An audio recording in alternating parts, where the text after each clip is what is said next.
Darwin টেস্টে বাংলাদেশের কাছে ৯ উইকেটে হারের পর এবার আরও বড় ধাক্কার শঙ্কায় অস্ট্রেলিয়া। ধীরগতির ওভাররেটের কারণে প্যাট কামিন্সদের গুনতে হতে পারে প্রায় ৩৮ লক্ষ টাকা জরিমানা।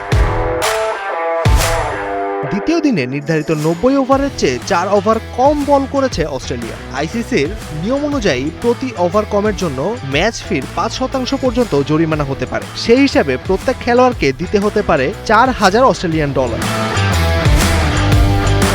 অস্ট্রেলিয়ার ১১ খেলোয়াড়ের জরিমানা হলে মোট অঙ্ক দাঁড়ায় $৪৪,০০০ অস্ট্রেলিয়ান ডলার, বাংলাদেশি মুদ্রায় প্রায় ৩৮,২৭,০০০ টাকা। তবে ডারউইনের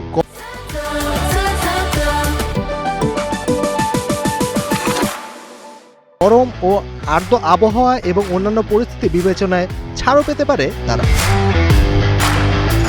শুধু টাকা নয়, বিশ্ব টেস্ট চ্যাম্পিয়নশিপে অস্ট্রেলিয়ার ৪ পয়েন্ট কেটে নেওয়ার সংখ্যাও রয়েছে।